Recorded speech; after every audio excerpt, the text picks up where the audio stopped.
Hello, everyone, and welcome to Pod TV's The Media Show, where we discuss with panelists from around the world current events occurring in the media world. And with us today, we have Rick Rosner, former writer for The Jimmy Kimmel Show. Welcome, Rick. Hello. Good morning. How are you doing? We lost our lifetime media person, Mark. He just dove out. I guess he's coming back.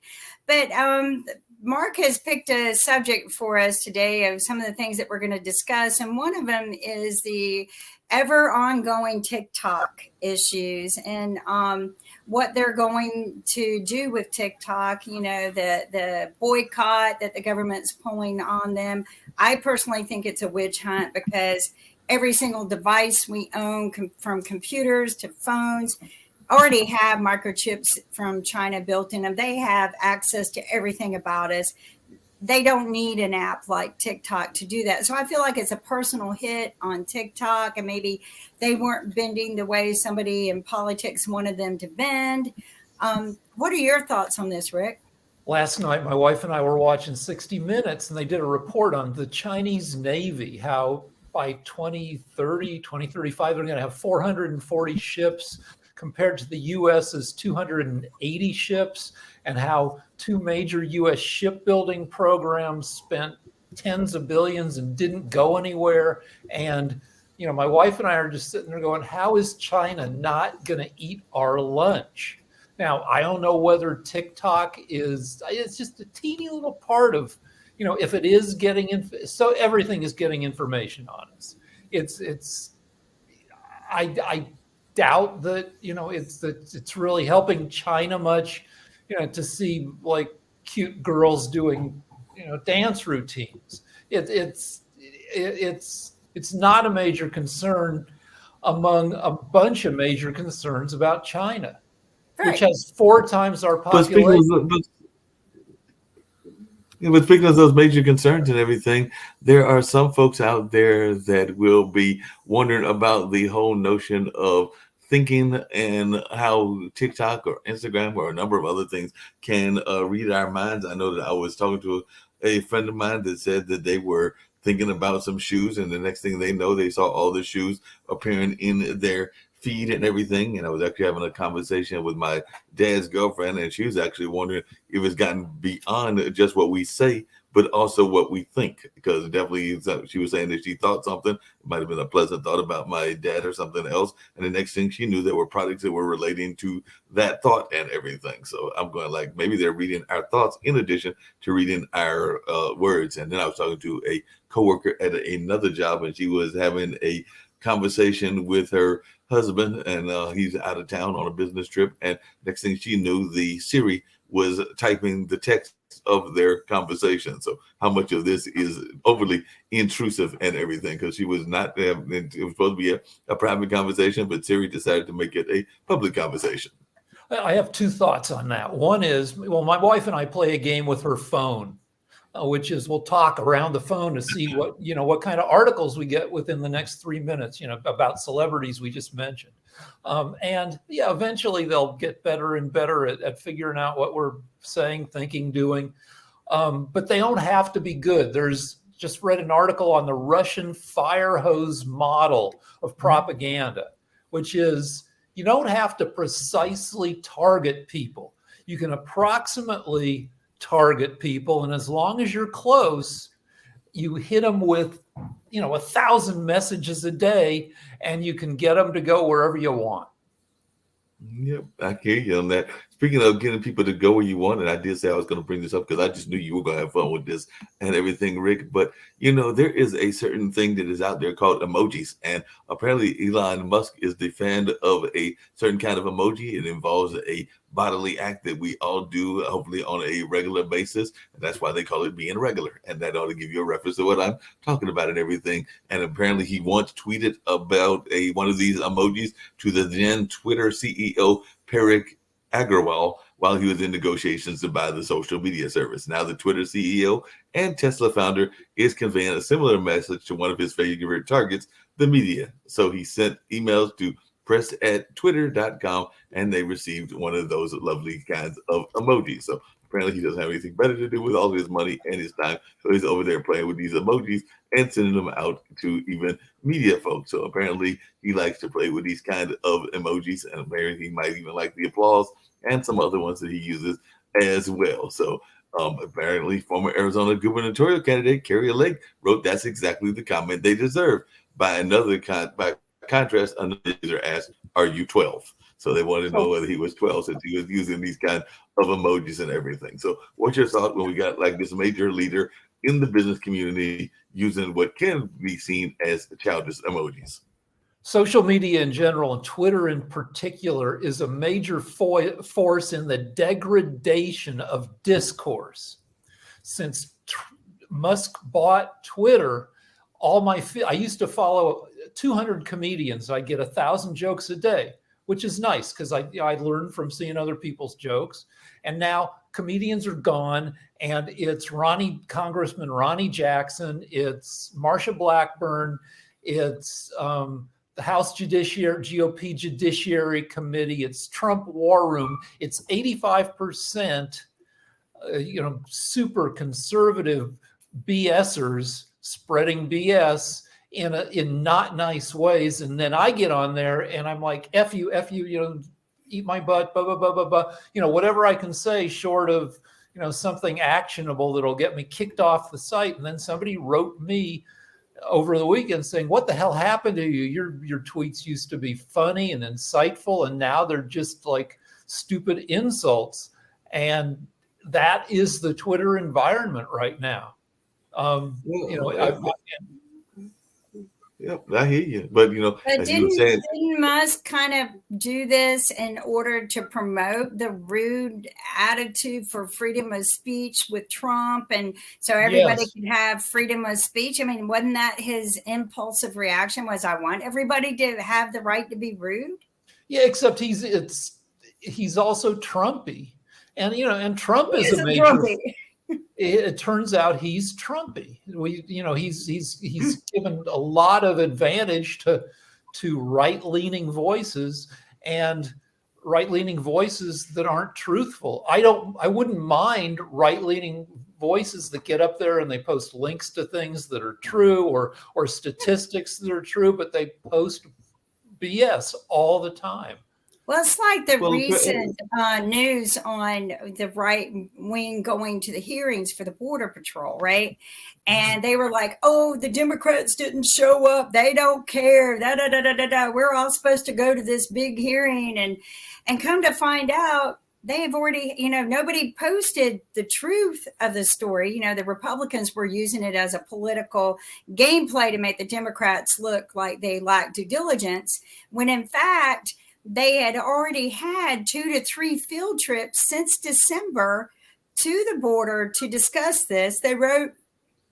Everyone wrote a 4,200 page on a new bill to be dispersed for border control of $1.7 trillion.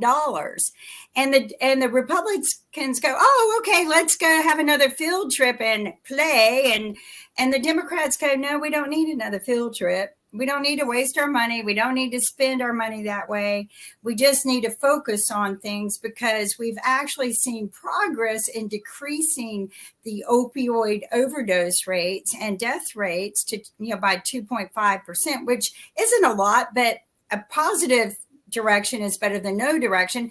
And their thing is we don't need to waste any more time or money having field trips because you want to do political campaigning, which is what the agenda was and which is what they used it for. They went and said the Democrats didn't show up. So the Democrats, to me, were being more, responsible with the money being spent on a field trip. I mean, we don't need to do field trips every time we want to do, what is best for the border you don't have to go on a field trip at all, but apparently Musk is also accusing them of being reverse racist because he's saying that they're being racist against white and Asians, and that was his defense of the comic creator Scott Adams, whose strip Dilbert was dropped by many newspapers after a racist tirade. and all in that space. And I do know that a lot of times comedians will make jokes that are homophobic. Sometimes they'll make jokes that are racist. Sometimes they'll make jokes that are sexist. And I guess the question is, and you used to do comedy writing, is Rick, how far is too far? And is there any such thing as too far? Or can you do like apparently Chris Rock did and come back a year later and still make the same jokes and basically just dig in further in your apparently first stances that got you slapped? Because apparently he's come out with a whole new movie, and the movie is basically his defense of his actions and all along those lines. And he's basically saying that, look, they knew what they were getting into, and they knew what I was going to say. They put their history out there in the open, because it is not a unknown fact about Jada's alopecia, and it's not an unknown fact that they're in an open relationship, and it's not an unknown fact about some of the other parts of the jokes that he told and everything. So what is your thoughts about this notion of how far is too far to go with a joke? I think you can joke about whatever you want as long as you understand the current environment. You can make homophobic jokes, racist jokes, as long as there is a component of you make yourself the ignorant person, the racist, the homophobe, and then you put the joke on yourself. The joke is how dumb you are for being that way. And you can get away with a lot of stuff that way. Just over the weekend on Twitter, since Trump looks like he's about to be indicted for paying off Stormy Daniels, I said I did a backhanded defense of Trump. She said that he had a small penis, and I said, well, maybe it's not that his penis is small, it's that his thighs are so big and flabby, and he's so lazy that his penis just didn't even have a chance to get out there. But is that even appropriate? I mean, come on, people. I mean, come on now. Assault with a dead weapon. Assault with a dead weapon. Is it appropriate? No, it's not appropriate at all. But beginning with Clinton and the stained blue dress, and further back, nobody knew what Kennedy was up to, but Kennedy had a sex room in the basement of the White House.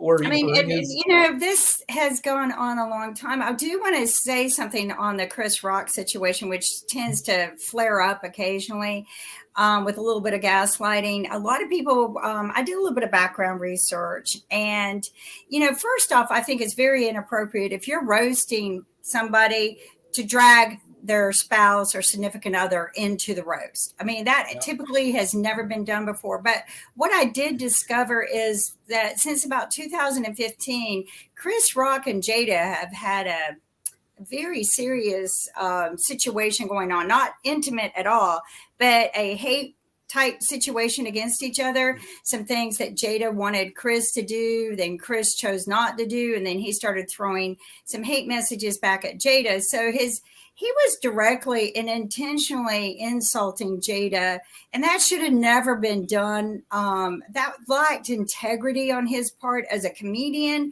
and lacked huge integrity at the Oscars a year ago.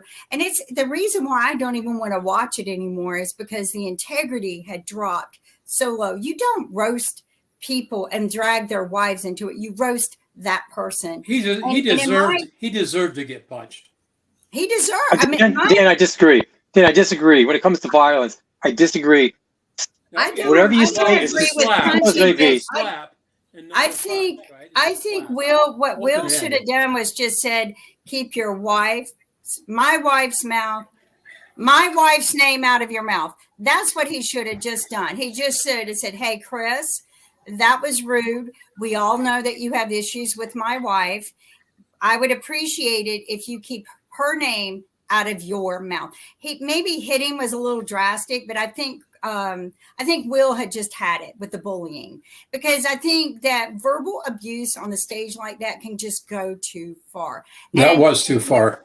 And I think roasting somebody's spouse rather than roasting the person lacks integrity. But this is what I want to tell the Oscars. We all know Chris Rock is rude and crude on stage. That's the kind of comedian he is. You could have brought somebody on board with a little more integrity, and that would never happen. So because of that, I choose really not to watch the Oscars anymore, because or even a Super Bowl halftime, because I just want integrity in my life. I just want family time to be family time, and it's not that anymore. Everybody wants, but there was a huge controversy going on between Jada and Chris Rock since about 2015, and he was dragging their dirt on the stage, and I think that was very wrong. I just think the Oscars are, that means that the ratings were up this year, but the long-term trend is down because compared to the 70s when there were 3 networks and the only 3.5 hours of glamour you could get each year was everybody had to watch the Oscars. Right. But what you're calling integrity or crudeness or what, it's tough because everything is like, there are no ratings or censorship for non-broadcast networks. If FX or AMC wants to run a show where they say the F word, a dozen times, the FCC can't stop them because they're not broadcast, they're cable. South Park made fun of the whole system a long time, maybe even 10 years ago, by seeing how many times they could say the S word in one episode. And I think they said it more than 100 times. And everything is open for consideration now, including the crudest, parts of our lives. And sometimes you can get, insight, compared to my wife loves the Brady Bunch still. I've always hated it because it was such a constrained, artificial version of life that it was lazy and you couldn't talk about any real issues. And now everything's real issues to the point where that becomes lazy, that if you've got a bunch of bad writers, you just go dirty and that's your show. But it's tough to keep eyes on your TV show or movie without being extreme because everybody has seen everything now. Right. I'm sorry, Kim, you brought up something. Chris Rock was not an unknown. He has a history. He has a background. They knew him coming in. They either put boundaries on him or not. I know And they also- should have never hired him if they want integrity. I don't disagree with you. I don't disagree with you. But the audience there, by not standing up and walking out, is basically condoning what he's saying. Am I wrong? Do what?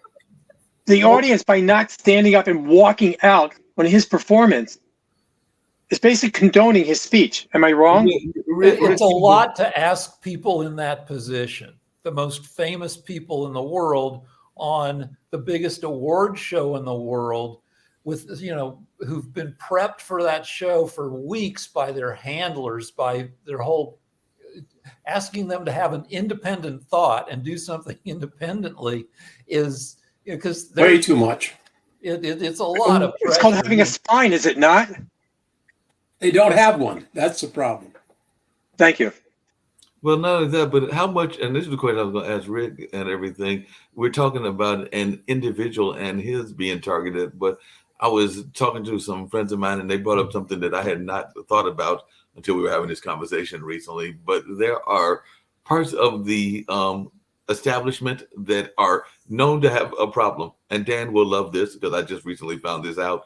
But apparently it is a known fact that not just the walking kind, whether it be the Democrat or Republican, but apparently it is a known fact that the reason that Sox was enjoying the White House was because there is a known rat problem in the White House. Apparently it's not a secret in the Capitol. It's not a secret among people in DC and everything. Apparently it is very well known that this has been an issue for a while. So if that is the case, and I have no reason to doubt that that is not the case and everything, is that fair game for folks to make jokes about the rat infestation? Because apparently there is a very much of an issue in the White House. We've known that for years. Mark, you talking about rodents or you talking about people? And the bigger they are, the bigger the rats they are. No, I'm talking about the actual rodents. So that's why I use Sox as an example, because Sox was Clinton's cat. Because the person that told me this actually made a joke about it. It might have been one of us, one of our shows, because he was saying that the time that Monica was being having relationships with Clinton, Sox was, bringing party favors by the party and everything, and it was the rats and all along those lines. So, well, the house is more than 200 years old. I just heard a Dave Chappelle routine defending Trump and George Bush for not spending any time at the White House because it's an old building that's got problems. right. And It's so got- sure you'd want to go back to your gold toilets in Florida. right. Where it's a Hey, lot. There's a proposal to move it west, by the way. The White House? Yeah, everything. US Because of rising sea levels. Yeah, I don't know. Anyway, I read something. So we're gonna move it. We're gonna move it to California. I'm sure that the folks on your side of the No, market- not California. They Love got that. the same problem. They're going to fall off. I heard something about Nebraska or Colorado, something like that. I don't remember. I read it, but Nick said hi, hello Nick. from How you Spain. doing? Hola, He's ¿cómo in Spain. está? Nick, you're frozen. Bien, gracias. He's in We Spain miss today you. and everything. He is being missed for everything. I did have a question for you, Lee, and it was the question I asked Rick earlier, because apparently Elon Musk is having a field day by giving poop emojis and all. I'll just say what they are. I'm just being a catty the last time. But have you sent out any to your political opponents, any poop emojis? And what about you, Dan? Have you sent it to any of your college students? And do you have any problem with them going out and all in that way? I haven't had college students in a long time, and I've only used the poop emoji once. I think it had to do with because somebody else used it, and I had a short lapse of judgment and sent a poop emoji. I am sorry to the entire world for having done that. The poop emoji, I used to think it was just like a brown chocolate kiss with a smiley face on it. I had no idea it meant poop. It's a turd. It's a turd. It's a turd, but I didn't. It looked to me like a chocolate, whatever. So when I found out, because it's smiling, but there's actually a lawsuit right now from a whiskey bottle, and somebody made a dog toy, and they used the particular kind of whiskey, and it's a trademark lawsuit that the whiskey company decided we're not going to tolerate this, and they made this whiskey bottle and it's got poop emojis all over it. Referencing, I guess the whiskey is poop, but and their dogs eat it. And I don't know, but now it's a huge lawsuit. I mean, huge trademark lawsuit going That's on. because it flows downhill. It flows downhill. It does. It It does. does. He flows downhill. By the You way, could look, apparently- you could look at it I mean, people have talked about poop for all of human history. Mhm. Sorry, my phone's going. But Chaucer and the Canterbury Tales. I think there's poop in that, and there are just some eras, like the era we grew up in. The 70s was very, censored and bowdlerized, and there wasn't a lot of poop talk. And you could say that we're just reverting to a more normal, time in history. Well, where poop is part of the discourse. As Forrest Gump said, it happens. I mean, everybody poops, if you're healthy, like at least once every 2 days. Or so, yeah. Well, I mean, but it's amazing to me that people get real creative and they find these things to do, and then, somebody's going to have to sue them. Here, I'll share with you what the dog toy is. It's kind of funny. There you go. Can you see it? We see booze. There you go. I see a dog face on it. Bud Spaniels instead of Jack Daniels. It's called Bud Spaniels. And then I don't see the infringement. no, apparently on the back it's got 40% poop, 100% whatever. I mean, Yes. the back of it is more, but the front of it is what Jack Daniels is. Hey, you're being kind of stealing our trademark and making fun of us, and we don't appreciate it. Well, I think it's the legal defense of that is, did you make any creative changes? And they did. They changed it to a dog booze. So Yeah, Jim, Jake's different. I just want to make one quick point. Sometimes people, companies bring lawsuits not because they want to win, but for publicity. it's all about the publicity, I think, at this point. Because I know Jack Daniels, and I'm not going to judge them based on this dog toy. When I looked at it, I laughed and I go, "Oh, that's funny." I'm not going to judge the taste of whiskey by that. I mean, I didn't like their whiskey to begin with, but I'm a Maker's Mark girl. Let me tell you, Kentucky girl, Maker's Mark all the way. Yeah, but to me, Jack Daniels is not the top shelf. But at the end of the day, that kind of dampened me on Jack Daniels. Bye, Dan. But I think we focus too much on the wrong things, kind of like what Rick was mentioning that earlier. Why aren't we focusing on the things that are important to society's needs as opposed to all these little frivolous things? And get back to the reality of things. Use social media for good things too. Why does it always?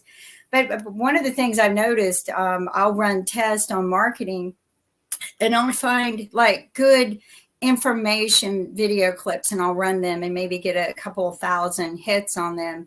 I'll run something goofy, stupid, has no common sense to it whatsoever, and I'll get 5 million hits.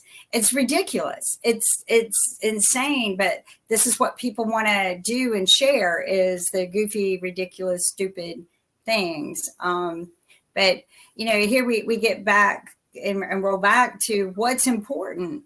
Is it getting the views and the hits? Because Nick and I are learning, that's how we're going to monetize. We've reached 1.9 million views, and I'm real proud of that. Our goal was 1 million by now, and we reached 1.9. And so we've set a new goal with ourselves by summer, what we want to be doing. But it's the views that get you the sponsorships and things like that. So, I mean, do you become serious and project the seriousness and the truth in journalism? Or do you play the games that everybody else is playing to institute controversy and just get the views? I mean, it's just. Yeah, Kim, along those same lines, and I was having a little bit of technical things going on there, but there is a trend, and I know that Rick is familiar with it, but I was wondering what his thoughts and also Dan's thoughts and yours are about this notion that we lost Dan, but Lee's back. Lee's and we're playing tag. Musical chairs. But what are we thinking about this notion of paid services? Because apparently Instagram wants you to be verified, Twitter wants you to be verified, and they all want to have you pay money to be verified. So they want to know that I'm really a Mark and not a robot Mark and everything. So they want me to be verified in all of that space, but they're definitely saying that they want to do it in some sort of paid model. So that is the other news that I saw going in the whole media space, is that there is a big push to have verified accounts. So you have to have a verified Facebook account, a verified Instagram account, a verified Twitter account. And if you're a high school kid or a college kid, that could add up to a lot of money and everything if you're trying to be verified in all of these places. So what are our thoughts about this notion of verified accounts? Mark, is it the company that wants you to be verified or the people who want to be verified? I think people want it. The companies are the ones. The companies aren't requiring it. It's just I think people want it so other people know that is the real person. So Twitter wants $8 a month for paid verification. Right. If you want to be right, if you want the check mark. A lot of people have already been verified for free under the old Twitter. I don't know whether we'll get to keep our verification. Verification used to mean that you are the person you say you are. Right. Now it's going to mean you're paying money every month, which allows BSers to BS, to masquerade as whomever. But on the other hand, like companies, they start off all nice and they give you a bunch of stuff for free, but it's not sustainable. And when they want to start making money, then they start charging for stuff. Elon Musk bought Twitter for $44 billion and basically lost a couple tens of billions of dollars through incompetent management right off the bat. And now he's trying to recoup. He also bought it, I think, at the top of the market too, because a lot of the social media platforms have scaled back since then, Facebook or whatever. Hey, Lee, you're going to love this one. Apparently, and this just came down an hour ago, Twitter appears to be tested a new verification process for Twitter Blue subscribers that would involve submitting a government ID, Code-level insights reveal a process for submitting a photo of the user ID, both front and back, along with a selfie photo to verify their Twitter account. This feature is listed alongside others only available to Twitter Blue subscribers. So apparently, like support for editing tweets, uploading longer videos, organizing bookmarks with folders, and other paid subscription perks. So apparently, they're testing a government ID-based verification. So you got to. Oh, that's not uncommon though, Mark. Facebook gave me the blue check mark years ago, and they required a passport or a driver's license as proof of identity. For Twitter, you had to be at least a little famous to the point where you were at risk of somebody damaging your public image by imitating you. But once you got the invite to be verified, then you had to submit official ID. And apparently that's what's already happened in this Twitter case. They're already saying that they've hit some snags upon the first launch as user verified themselves and then began to impersonate other high-profile individuals. So there are probably a bunch of people out there. The deal is both that Biden and Trump. With Twitter, Musk doesn't know what he's doing, and sometimes he only figures out what he's doing wrong when he does it, and then people say, "Well, no, that leads to this," and then he has to, backtrack. He's got it back. Well, he's not the only one who's doing all kinds of crazy things, because apparently Mark Zuckerberg is leading into Meta's year of efficiency the wrong way, and multiple rounds of layoffs are going to be damaging also. So apparently the whole Meta thing with the Facebook version isn't exactly working, because they just announced some new layoffs and they're doing some other things. But as I've said, and as other people have said, the whole Meta concept was a misnomer in the first place, because there are various metaverses. So to call yourself Meta when there are various metaverses is a little preposterous. You know what I'm looking for. I mean, the general trend is that humans, individual people, versus the whole world of everything, we become less able to avoid being manipulated and to avoid being just cogs that can be ping-ponged around, like at the behest of things that are smarter than us. And we're entering the world in which humans are, at least unaugmented humans, aren't the smartest things out there. We're not there yet. We're at the point where we're panicking about it, where we see AI and wonder how smart it is. And if you really poke at it, it turns out not that smart. It's still the people who are programming the AI and giving it the data. But as time goes on, other forces will be able to outthink us. And we have to figure out how to there was a futurist that came out, I think it was either last week or the week before, and he is actually saying that, and Kim may be interested in this because, well, she may not want this now because of certain things that have happened in her life and everything, but he was saying that within 6 years, by 2030 or 7 years, that we could be experiencing immortality, because he's had some great track records on certain things, including some things that are obvious, like the rise of the internet and a couple of other things that it seemed like they would have been obvious predictions. But he did say, Mark, in 7 years, those little things that they are putting in our body will be able to fix our body. So those little robots will go in there and they'll fix whatever. Mark, you're going to kill the whole industry for life insurance. Say what? You're going to kill the whole life insurance industry. Immortality. Yeah. The main immortality guy, the guy who's most famous for wanting immortality, is Ray Kurzweil. And right. Kurzweil says that by 2029, medical advances will buy us 1 extra year per year, because you don't need to live forever. All you need to do is live long enough for the next medical therapy to come along and save you. What initially you'll need, a lot of money to buy, there will be pigs that'll be genetically engineered to be able to grow you a new liver, a new kidney that your body won't reject. But, your own personal pig will probably be, $150,000. And that was who I was referring to, was Ray Kurzweil. So I'm glad that you remembered the name and everything, because that is the one that made that prediction some 7 days ago. So yeah, he's the one that came out and said that, but 2030 we can all live this lovely immortal life and everything. So it's a brave new world where we may be able to get all of our wishes granted at sometime in the 2030s or 2040s, but we will no longer be the apex thinkers on the planet. We'll be, we'll live lives of long lives of luxury, but our autonomy might be limited by, just not being as smart as anybody else. Well, not that. Wouldn't that be like the ultimate version of groupthink? Because when I first heard about this, I was talking to some friends of mine about it. We were thinking about a collective that was very active in Star Trek, known as the Borg. So if that's what we're going to be, wouldn't that just be one big variation of the Borg? Yeah, I call it the worldwide thought blob, where, that's a different kind of immortality, where if you upload enough of your thoughts, if there's enough video of you, that's a different, that when we learn how to mathematically replicate consciousness isn't that tough.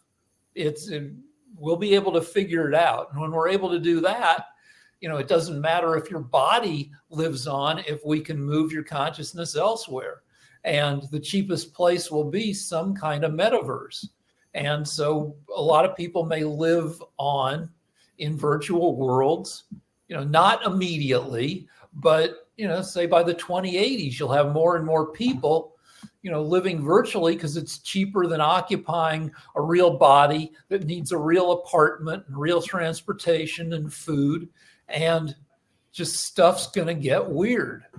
Yeah, that's what I'm thinking. It's going to get weird. Speaking of getting weird, I was going to come back to Kim and everything. I am highly upset with myself because I was watching one of the videos as we were talking. It was a young lady that is getting some fame and fortune because of a misfortune that happened in her wedding and everything. And I had a misfortune. I never got married, so it wasn't at a wedding, but a misfortune that happened at Haiti.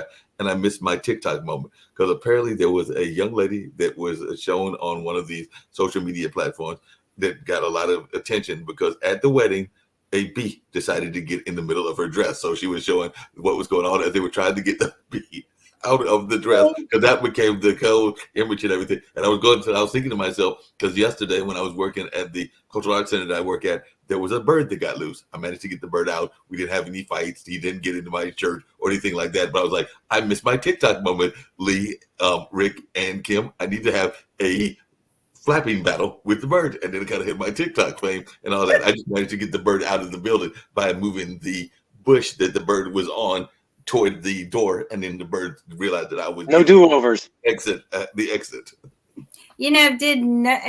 Somebody had to have videotaped this, Mark. It was videotaped.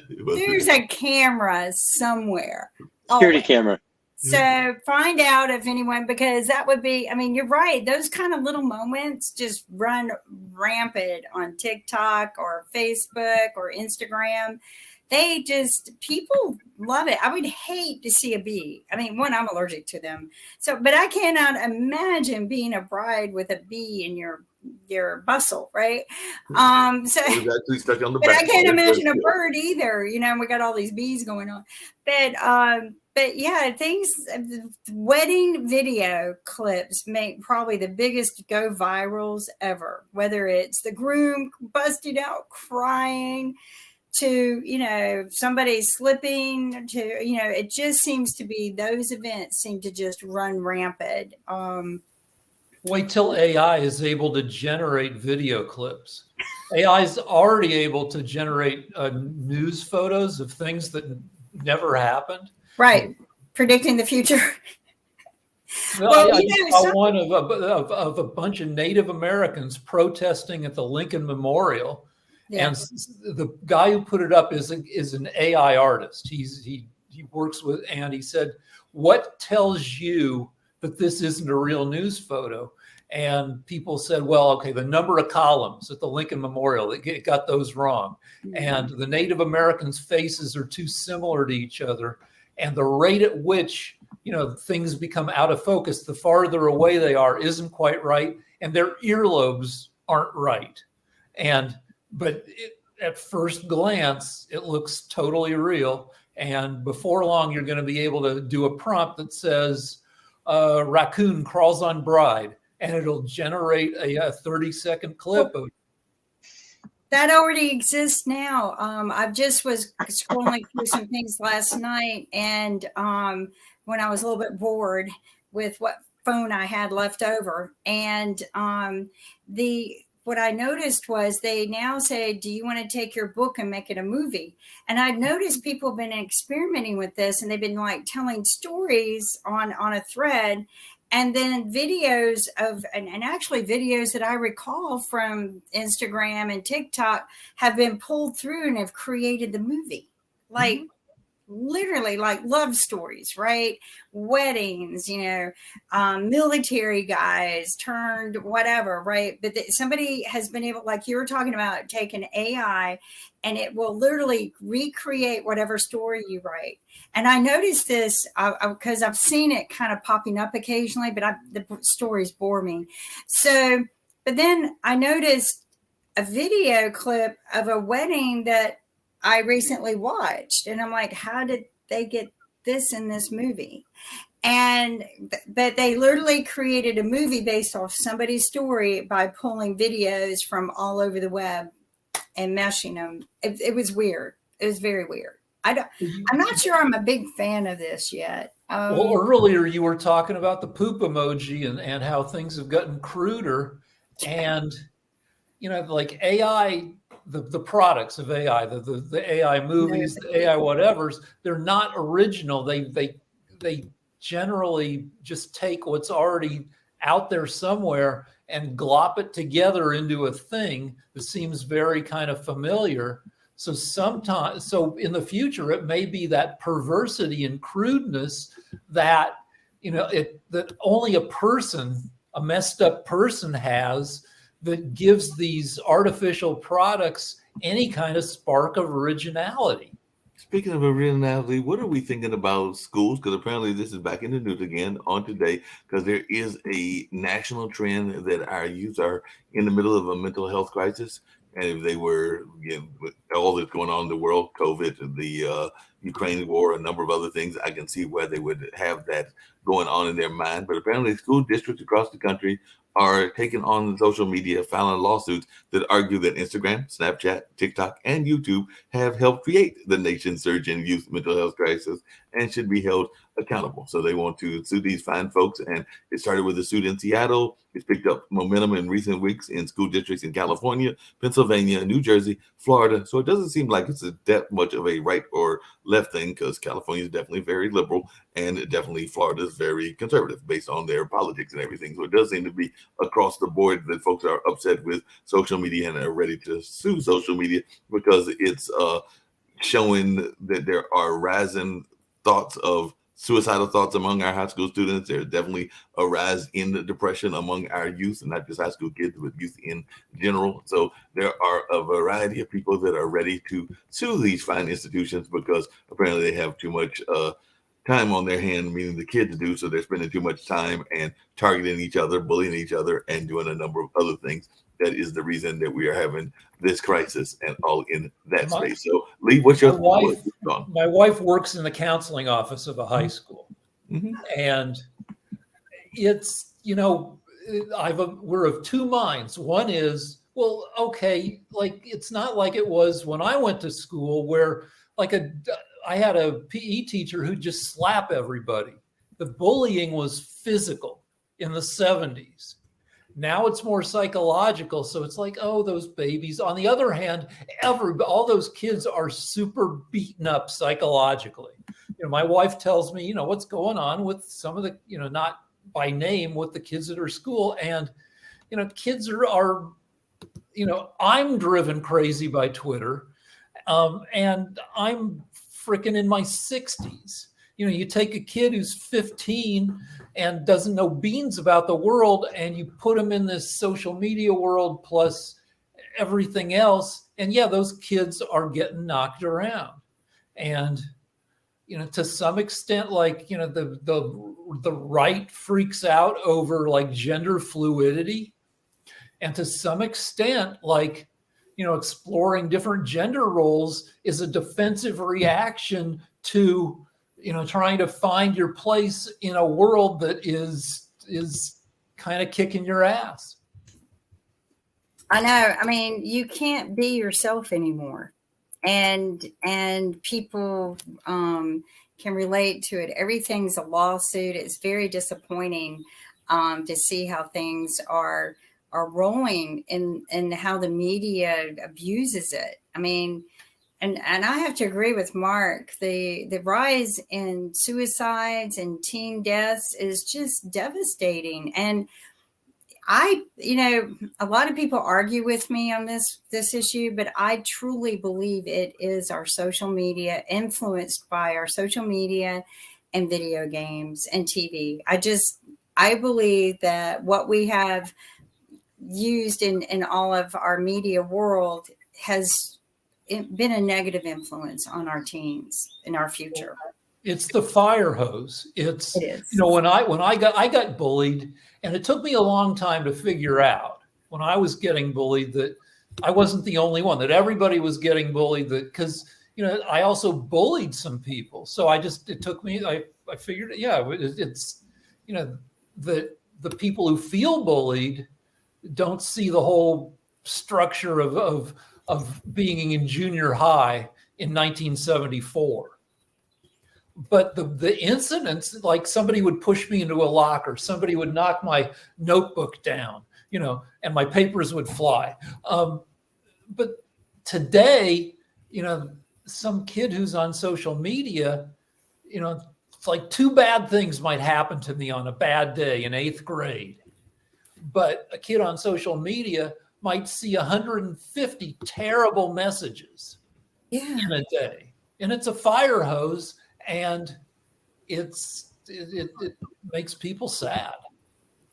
Well, it's devastating because there's so much good we could use this for. And that was something I was kind of contemplating last night.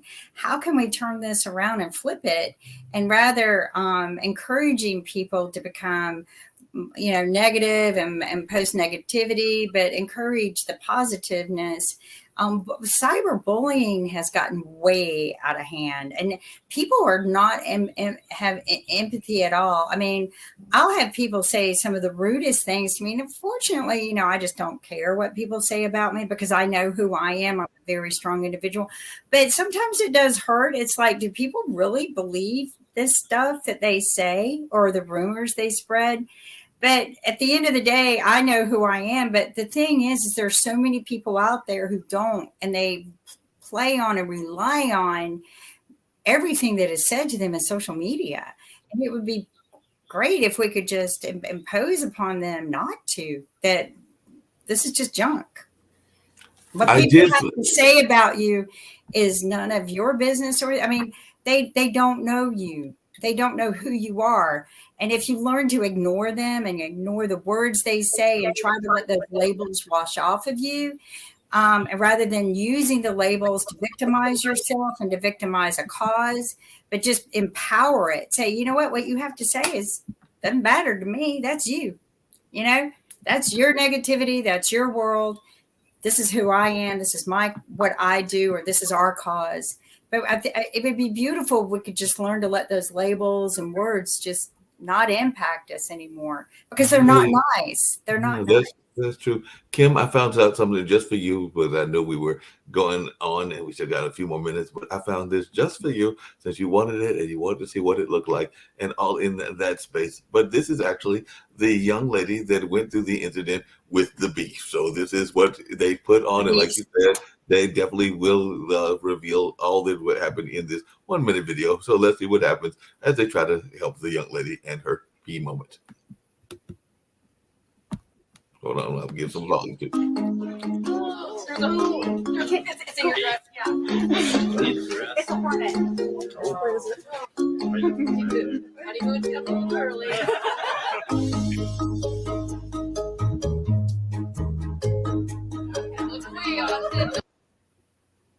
Struggle. I promise to cherish you. I promise to cherish you. It's in your dress, yeah. It's a hornet. Where is it? Honeymoon's a little early. Struggle. I promise to cherish you. Promise to cherish. All right, so it's keeping it's Yes, Yeah, looping over and over. But I'm getting goosebumps watching it, going, "Oh my gosh!" I mean, one, No, it's I your got that. moment in life, I and got past the loop and everything. I'm glad I feel it.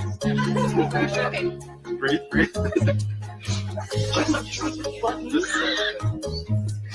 did I get it out?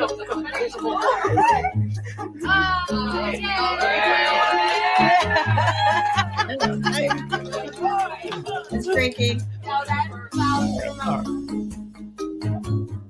Way to go.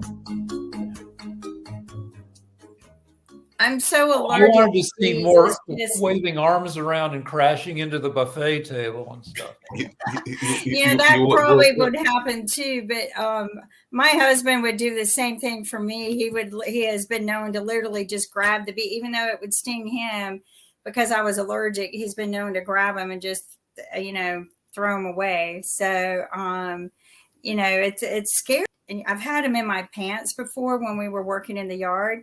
And one came up my pants, and I literally, we were just bought the property, and he literally ripped, because there was more than one, and he ripped the pants off of me and just started shaking them and trying to get the bees to go a different direction to leave me. And he had to rush me to the hospital because there wasn't time for an ambulance. We lived out in the country, but that's scary. Like, I don't know if I find that humorous enough to replay it. I'm sitting here holding. We're gonna replay it one more time to see if we can get that. Oh, you want to watch me just hold my breath? We'll watch you hold your breath, and all of that space, and we get to that. Just skip to the middle to see if there's. It's in your dress. Yeah. It's a hornet. I can't control it. Honeymoon's a little early.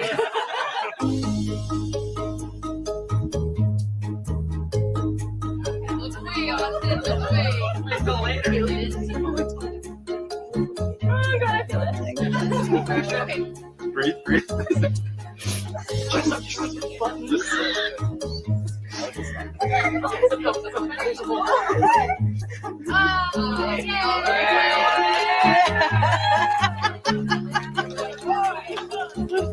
Now that sounds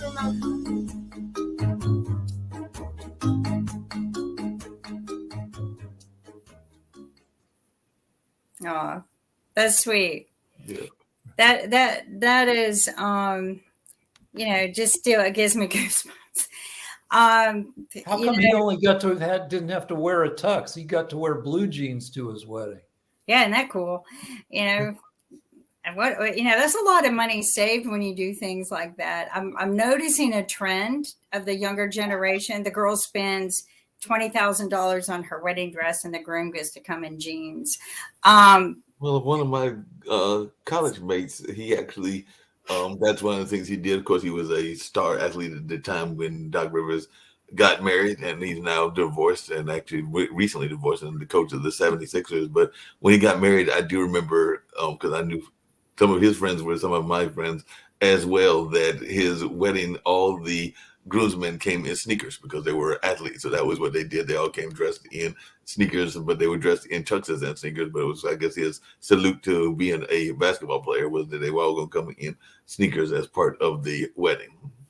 Yeah, I mean, and again, guys get the look out because girls spend more money on the accessories of the dresses for the wedding than they do anything else. I mean, literally a wedding for a girl, if she's part of the wedding party, is going to spend a good $500 to $1,000 just on the accessories and the dress and the shoes and just on that, and hair, makeup. That probably doesn't even include the hair and makeup. And then you got to do the hair and the makeup. And now they hire makeup artists for each person in the wedding party. I'm just like, wow, this is insane. Nobody just gets married anymore. I mean, one of the most beautiful weddings I ever attended, and I wish I had a camera to video it, was at the courthouse. I was there for domestic violence case, supporting the situation. And this woman sits down next to me and she taps me on the knee and she goes, some crazy people in here, aren't there? Because there was a woman screaming and crying. I go, yep. I'm just staring forward because you're not supposed to communicate with anyone. And, she hits me on the knee again and she starts telling me her story about how she got married when she was young, but she had been dating this other guy, but, she married somebody else and then they got divorced and time went on and she met her true love again and they're getting married and she needs a witness. And I look like the only sane person in the courthouse at that time. So I'm staring, I'm nodding. I go, do you have any idea what courtroom this is? And the courtroom she wants to get married to is next door. So, but I went, there was no drama in there. It was paid $20, get married. People would say, I love you. I do. That's it.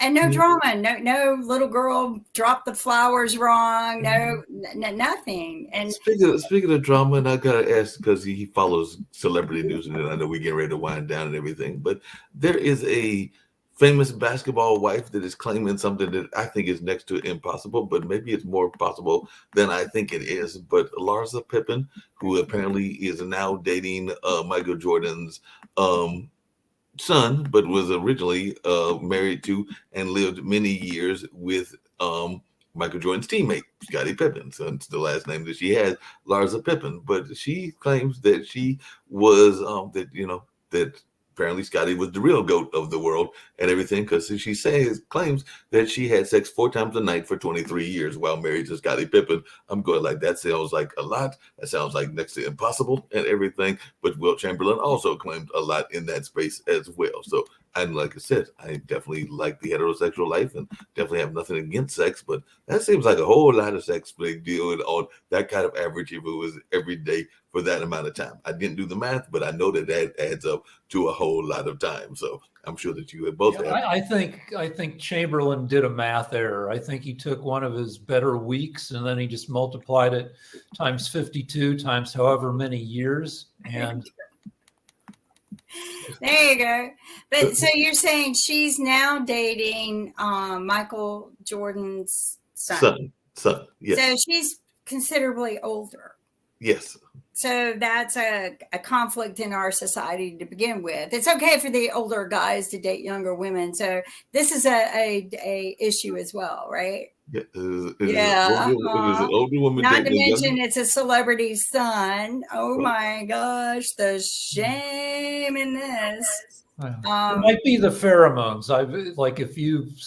If you really click with somebody, like there's only been. And I'm not even that's too private, but like, no, go ahead. It's like I had one person where I just, I really together we were crazy, but sexually with her, like, plus it helped that I was like 23. Right. So, but maybe there's just some chemical matchup with them that like drives them insane. It must have been. What's wrong with if you're just two souls that are happy together and you don't look at the age? What if you just are happy? Well, I mean, that's fine, but that doesn't equal sex 28 times a week. Which is what she said, 4 times a night for 23 years. So you do the math, 28 times. I think you're right, Rick. I think he took his best week ever and ran the stats on that.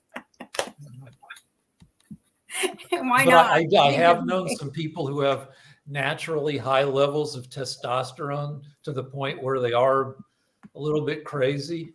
And maybe, that's a situation there. Yeah. And the other thing, the thing people were saying in social media was that there was nothing. She only said that she had it that many times a day. She never said it was all with the same partner. So there's also that question as to maybe there was multiple partners going on as well, because that is definitely what social media was saying, was that there was nothing in her statement that said it was always with the basketball player, and plus the basketball players on the road. So that would lead to the fact that think that it might not have been him all the time. Just give TikTok and all the other social media and AI enough time, and they will be able to tell you how many times everybody on earth has had sex in the past week. And with that, we're going to wrap up, because I don't know if that needs to be told, but It will. No, be. that doesn't need to be told. And we are really going to wrap up because on that note, I mean, can you imagine like you walking by and there's like a number on top of your head and you have to explain what that number is? I'm already scared of that. You'll have to subscribe to that app. Yeah. Yeah, well, everyone, you have a wonderful week, and we'll look forward to seeing you next week on the Media Show. Take care. Take it easy. Nope, that's not it.